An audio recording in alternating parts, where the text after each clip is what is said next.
Hello guys, welcome back to my YouTube channel. स्वागत है आप सभी का हमारे यूट्यूब चैनल पर। तो आज के इस वीडियो लेक्चर में मैं आपको पढ़ाने वाला हूँ मोस्ट इंपॉर्टेंट इडियम्स। और ये जो इडियम्स मैं आपको पढ़ाऊंगा ये होगा इंग्लिश ब्लैक बुक से, जिसमें हम सेट नंबर 19 पढ़ेंगे। और यहाँ पर हम 181 से लेकर के 190 तक के इडियम्स को कवर करेंगे। बाकी आपको इसका फ्री पीडीएफ लेना है तो आप हमारे इस टेलीग्राम चैनल से जुड़ जाइएगा। तो चलिए बिना टाइम वेस्ट किए वीडियो की शुरुआत करते हैं। पहला आइडियम आपके सामने है to put up with. To put up with का मतलब होता है किसी को बर्दाश्त करना। ओके, तो टू पुट अप विद या टू टॉलरेट विद सबका मीनिंग बर्दाश्त करना ही होता है। इंग्लिश मीनिंग आप देख सकते हैं टॉलरेट। टॉलरेट का मतलब क्या होता है? बर्दाश्त करना, अवॉइड करना। ओके, तो टू पुट अप विद मतलब बर्दाश्त करना। इसके बाद है आपका टू सेड क्रोकोडाइल टीयर, यानी सहानुभूति का नाटक करना। सेड का मतलब क्या होता है? टू सेड मतलब बहाना, क्रोकोडाइल मतलब मगरमच्छ के, और टीयर्स मतलब क्या होता है? आंसू, यानी मगरमच्छ के आंसू बहाना। तो मगरमच्छ के आंसू बहाने का मतलब क्या होता है? कहने का मतलब ऐसी पीड़ा या ऐसा कष्ट दिखाना जो वास्तव में आपके लिए है नहीं। कहते हैं ना, ये मगरमच्छ के आंसू हमारे सामने मत बहाओ। मगरमच्छ के आंसू बहाने का मतलब है प्रिटेंड करना, दिखावा करना, झूठ है। तो टू सेड क्रोकोडाइल टीयर का मतलब क्या होगा? सहानुभूति का नाटक करना। मगरमच्छ के आंसू बहाने का मतलब क्या होता है? सहानुभूति का नाटक करना। इंग्लिश मीनिंग आप देख सकते हैं to pretend to be sympathetic, मतलब सहानुभूति लेने के लिए प्रिटेंड करना। To pretend grieve false tear. To pretend grieve मतलब झूठा अ, दुख का दिखावा करना। फॉल्स टीयर यानी झूठे आंसू बहाना। नेक्स्ट इडियम आपका है to take a stock of, यानी मूल्यांकन करना। अब देखो इसको याद कैसे करेंगे। टेक का मतलब क्या होता है? लेना। स्टॉक मतलब क्या होता है? स्टॉक का मतलब कोई चीज बहुत प्रचुर मात्रा में आपके सामने, तो उसको हम स्टॉक बोल देते हैं ना। तो टू टेक स्टॉक, आपने बहुत सारा सामान लिया। अब सारा सामान लिया हो तो उसका हम क्या करेंगे? उसका मूल्यांकन करेंगे, उसकी जांच करेंगे। तो ढेर सारा स्टॉक लेने के बाद हम उसका क्या करेंगे? मूल्यांकन करेंगे, उसकी जांच करेंगे। ऐसे याद कर लेना है। To assess and evaluate before taking a decision, मतलब किसी डिसीजन को लेने से पहले इवेल्युएट करना, उसका मूल्यांकन करना। टू थिंक केयरफुली, बहुत ही ध्यानपूर्वक सोचना। नेक्स्ट इडियम आपका है टू टेक पेंस, यानी प्रयास करना। देखो, टेक मतलब क्या होता है? लेना। पेंस का मतलब क्या होता है? दर्द। यानी आप किसी चीज को अगर एक्स्ट्रा करना चाहेंगे तो आपको दर्द तो होगा, लेकिन आप क्या करेंगे? प्रयास करेंगे। तो अगर हम पेन ले रहे हैं यानी दर्द ले रहे हैं, इसका मतलब हम कुछ नई नई चीजों का प्रयास कर रहे हैं। नहीं तो भाई आदमी को तो सोने में ही ज्यादा मजा आता है, अच्छा अच्छा खाए बस। तो अगर कोई पेन ले रहा है इसका मतलब वो नई नई चीजों के लिए प्रयास कर रहा है। टू मेक इफर्ट यानी प्रयास करना। ट्राई हार्ड, कठिन प्रयास करना। नेक्स्ट इडियम आपका है टू टेक टू हर्ट, यानी दिल पर ले लेना, अर्थात प्रभावी हो जाना। देखो कुछ लोग बात बात में कहते हैं ना, अरे यार तुम मेरी बात को दिल पर ले लिया। दिल पर लेने का मतलब क्या है? मतलब मजाक में कोई बात बोला आदमी और आपने उसको क्या कर लिया? दिल पर ले लिया। दिल पे लेने का मतलब आप उस बात को बहुत गहराई से सोच लिए। इसको कहते हैं टू टेक टू हर्ट ना। इंग्लिश मीनिंग समझेंगे तो ये क्लियर हो जाएगा।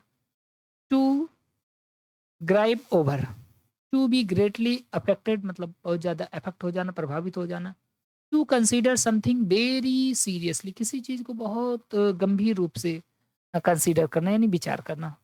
तो दिल पर लेने का मतलब क्या है? बहुत ज़्यादा मतलब अंदर से उसको कंसीडर करना। अगला है टर्न टू अ ब्लाइंड आई, यानी अनदेखा करना। देखो बहुत ही सिंपल है। कैसे? टर्न अ ब्लाइंड आई मतलब अपनी आई को, आई मतलब आंख, ब्लाइंड कर लो। ब्लाइंड मतलब अंधा कर लो, अपनी आँखों को अंधा कर लेना। अब अपनी आँखों को अंधा आदमी कैसे करता है? आप अपनी नज़रों को बंद कर लीजिए, अपनी आँखों को छुपा लीजिए। तो आप अपनी आँखों को अगर अंधा कर ले रहे हैं, इसका मतलब भाई आदमी तो अपने हिसाब से अंधा करता नहीं है। अगर जानबूझ के हाथ लगा ले रहा है, इसका मतलब वो देखना ही नहीं चाहता है। तो अगर अपनी आँखों को ब्लाइंड कर ले रहा है कोई जानबूझ करके, तो वो आपको अनदेखा कर रहा है, इग्नोर करना चाहता है। इंग्लिश मीनिंग देखिए टू इग्नोर अ सिचुएशन, किसी सिचुएशन को इग्नोर करना। ब्लाइंड आई कर लेना। ब्लाइंड आई का मतलब तुम्हारे सामने कुछ हो रहा है, तुम अंधे के जैसे खड़े हो, कहने का मतलब ये है। To ignore a situation fact or reality, मतलब किसी सिचुएशन को इग्नोर कर देना। नेक्स्ट इडियम है आपका अप इन आर्म्स, यानी कड़ा विरोध करना। तो आर्म्स का मतलब क्या होता है? भुजाएं, हाथ पैर। तो अगर आप कोई मामला कहीं पर होता है और अपना आप हाथ खड़ा कर देते हैं कि नहीं हम ऐसा नहीं चाहते हैं, तो इसका मतलब आप उस मामले का विरोध कर रहे हैं। सब आदमी उस पक्ष में थे लेकिन आपने क्या किया? हाथ खड़ा कर दिया कि नहीं भाई हम इस मामले का विरोध करते हैं। तो अगर आप अपने हाथ पैर को ऊपर कर लेते मतलब हाथ को ऊपर कर लेते हैं, तो इसका मतलब आप कोई क्वेश्चन पूछेंगे, आपके मन में उसके लिए कुछ संशय है। तो अगर कोई व्यक्ति अपने हाथ को, पैर को, जो भी है शरीर के अंग को अगर वो खड़ा कर रहा है, तो वो इसका मतलब है कि वो विरोध करना चाहता है ना, नहीं तो आदमी सिर झुकाए रहेगा, कोई मतलब ही नहीं है। इंग्लिश मीनिंग देखिए, टू बी एंग्री यानी क्रोधित हो जाना, प्रोटेस्टिंग वैगरसली अबाउट समथिंग मतलब किसी चीज के बारे में प्रोटेस्ट करना, प्रोटेस्ट का मतलब होता है प्रदर्शन करना। इन रिबेलियन, रिबेल हो जाना, रिबेल का मतलब थोड़ा विद्रोह कर देना, कहने का मतलब ये है। वह हाथ खड़े कर दिए हैं तो किसी चीज का कड़ा विरोध कर रहे हैं, विद्रोह कर रहे हैं, बात वही है ना। अगला है वैनिस इनटू थिन एयर यानी गायब हो जाना। वैनिस का मतलब क्या होता है, गायब हो जाना। एयर मतलब हवा, कोई हवा में गायब हो जाए मतलब वो गायब हो जाना, एकदम सिंपल सा मीनिंग है। वैनिस इनटू थिन एयर का मतलब गायब हो जाना है ना। कंप्लीटली डिसअपियर मतलब पूरी तरह से गायब हो जाना। तो बैनिश इनटू एयर, इसको मतलब आप बहुत ज़्यादा जोर नहीं देंगे तब भी याद हो जाएगा। बैनिश इनटू थिन एयर यानी हवा में कोई गायब हो जाए, हवा में गायब होने का मतलब क्या है, गायब हो जाना। नेक्स्ट इडियम है अबुल इन चाइना शॉप यानी अनाड़ी व्यक्ति। अब देखो मान लीजिए अ, चाइना में एक बुल बिक रहा है, सांप वहां पर बढ़िया से लगा दिए। अब चाइना के आदमी जो है, मान लो कोई आदमी गया हुआ है चाइना में, और चाइना में एक मॉल है, उस मॉल में जो सांड है उसको बढ़िया लगाया गया है बेचने के लिए।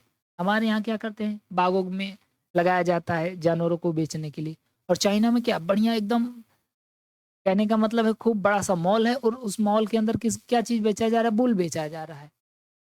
तो वो आदमी अनाड़ी ही होगा जो मतलब इतने अ, मतलब एक जानवर को ले जा करके बहुत बड़े मॉल में बेच रहा है ना।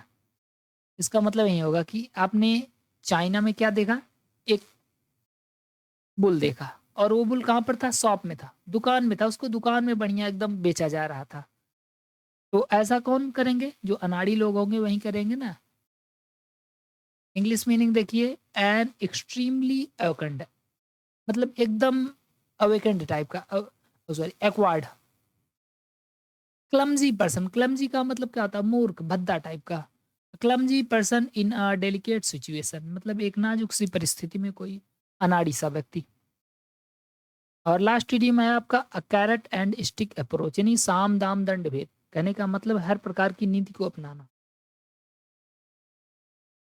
अ कैरेट, कैरेट मतलब क्या होता है गाजर, स्टिक का मतलब छड़ी, अप्रोच मतलब किसी को हम गाजर भी खिला सकते हैं और उसको छड़ी भी मार सकते हैं, मतलब हर प्रकार से हम अपना काम निकलवाना चाहते हैं, तो चाहे साम दाम दंड भेद हर प्रकार का। समझ गए कि नहीं।